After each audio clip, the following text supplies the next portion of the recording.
시청자 여러분 안녕하십니까? VOA 뉴스투데이 시작합니다. 미국 의회 조사국이 북한에서 자행되는 강제 노동은 인신매매의 한 형태라고 지적했습니다. 그러면서 미국은 법안과 행정명령 등으로 이 같은 인신매매에 대해 제재를 집행하고 있다고 설명했습니다. 첫 소식 오택성 기자가 보도합니다.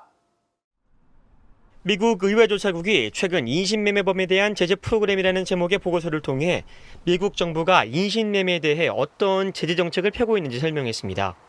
보고서는 인신매매에는 강제노동과 노예화, 미성년에 대한 징집 및 활용, 성매매 등 여러 형태가 포함된다며 북한은 강제노동 측면에서 인신매매가 이루어지는 것으로 볼 수 있고 미국은 이에 대해 의회 법안과 행정명령 등으로 제재 조치를 취하고 있다고 지적했습니다. 먼저 관련 법안은 지난 2016년 의회를 통과한 대북제재와 정책 강화법으로 이를 통해 강제수용소의 운영과 유지에 연관된 사람을 제재 대상으로 지정할 수 있도록 했습니다.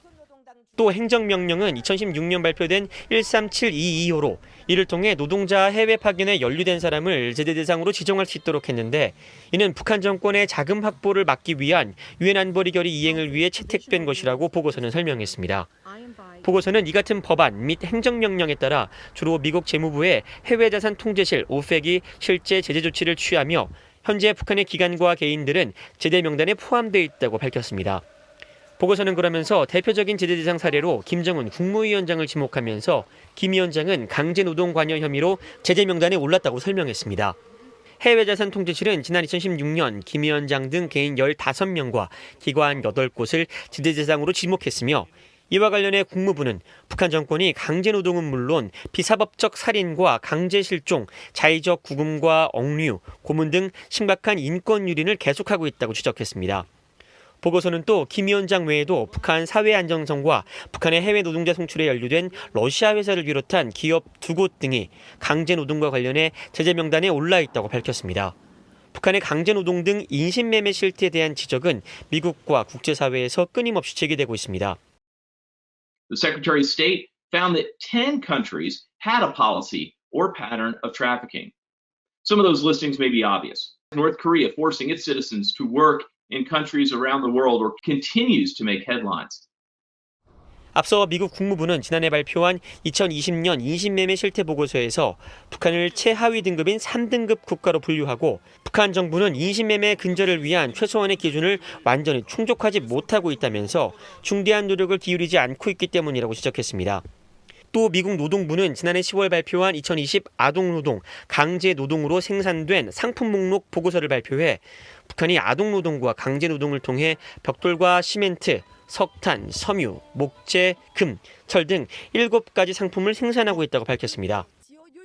유엔 인권최고대표사무소는 지난 1월 발표한 보고서를 통해 북한 수용소 내 가혹한 상황 속에서 강제노동이 이뤄지고 있다는 것에 대해 매우 우려하고 있다며 이는 반인도적 범죄에 해당할 수 있다고 밝혔습니다. VOA 뉴스 오택성입니다. 미국 국무부 군축 비확산 차관 지명자는 취임 후 자신의 최우선 과제 가운데 하나로 핵전쟁 위험을 낮추는 것을 꼽았습니다.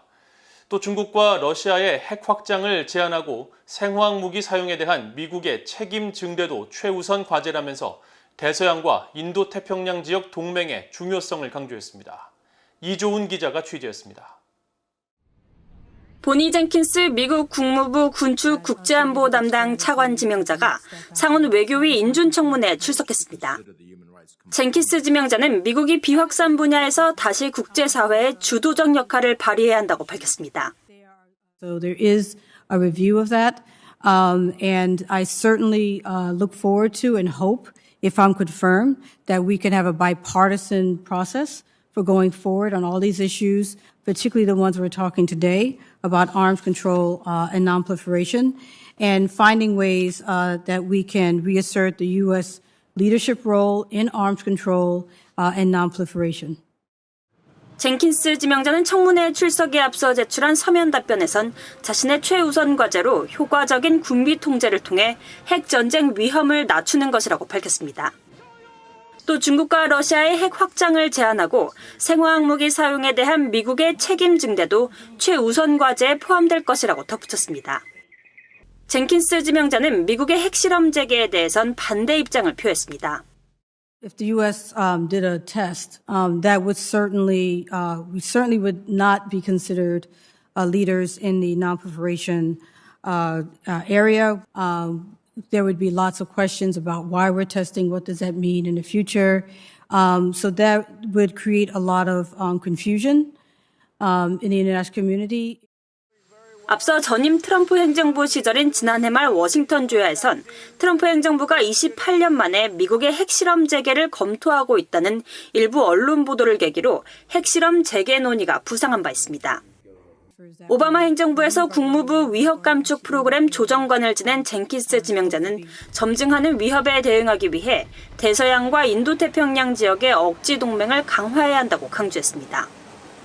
또 미국이 직면한 도전 과제론 중국의 군사 현대화 프로젝트와 급속한 핵 증강, 러시아의 지속적인 군축 협정 위반과 이란의 핵 탄도미사일 개발 확대를 꼽았고 북한 문제는 언급하지 않았습니다. PA 뉴스 이주원입니다. 토니 블링컨 미국 국무장관이 다음 달 3일 세계 언론 자유의 날을 앞두고 진행한 온라인 언론 간담회에서 전 세계 언론 자유가 위기에 처해 있다고 지적했습니다. 블링컨 장관은 28일 개최된 간담회 모두 발언에서 일부 정부들은 언론인들을 감금하고 괴롭힘과 폭력의 대상으로 삼으며 교묘한 방식을 이용해 기자들에게 전문 자격증을 의무화하고 있다고 지적했습니다. 블링컨 장관은 이어 진정으로 우려되는 것은 중국 정부가 관영 언론기관들과 매체를 해외 선전과 허위 정보 목적으로 이용한다는 점이라며 이는 언론과 표현의 자유를 제한하고 민주주의에 간섭하거나 약화시키려는 의도라고 지적했습니다. 또 일부 언론사들은 높은 세금을 부과받는 방식으로 사업에서 손을 떼야 하는 상황에 처하기도 했다고 비판하면서 바이든 해리스 정부는 외교 중심의 인권을 놓는 데 전념하고 있고 여기에는 언론 자유도 포함되어 있다고 강조했습니다. 한반도에서 주한 미군 등의 준비태세는 매우 훌륭하며 북한의 위협 등에 잘 대처할 수 있는 방어 능력을 확보하고 있다고 미국 합참의장이 밝혔습니다. 마크 밀리 미국 합참의장은 28일 미국의 민간 연구단체인 맥케인 연구소가 주최한 세도나 화상 포럼에 참석해 최근 한반도에서 실기동 연합 군사 훈련이 실시되지 않은 데 대한 준비태세를 묻는 질문에 이같이 답했습니다. 밀리 의장은 한반도 상황을 면밀히 주시하고 있으며 준비태세는 매우 좋다면서 오늘 밤 당장 적과 싸울 수 있다는 Fight Tonight은 단순한 선전용 구호가 아니라 매우 현실적인 개념이라고 말했습니다. 그러면서 주한미군은 한국군과 연합해 매우 유능한 역량과 북한의 위협에 맞서 매우 잘 방어할 수 있는 능력을 갖고 있다면서 군사적 관점에서 필요하다면 언제든 방어할 준비가 돼 있다고 밝혔습니다. 북한의 제재 회피 활동이 계속 증가하고 있지만 국제사회의 느슨한 제재 이행으로 대북 제재 회피에 대한 무감각이 확산되고 있어 철저한 감시가 필요하다고 국제 민간단체가 지적했습니다. 영국의 민간 연구단체인 합동군사연구소 루시는 27일 발표한 보고서에서 최근 공개된 유엔 안보리 대북 제재위 전문가 패널 보고서를 분석한 결과 이 같은 결론을 얻게 됐다고 밝혔습니다.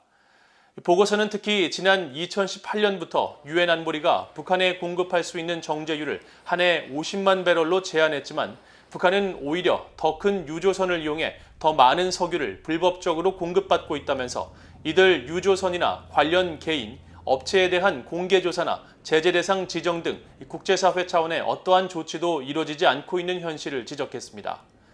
보고서는 위반을 지적받은 유엔 회원국들이 별다른 제재 조치를 받지 않아 오히려 대북 제재 회피에 무감각해지는 결과를 낳고 있다면서 제재 회피 활동에 대한 국제사회의 철저한 감시와 적극적인 제재 대상 지정, 법적 책임 추궁이 반드시 병행돼야 대북 제재 위반을 근절할 수 있을 것이라고 강조했습니다.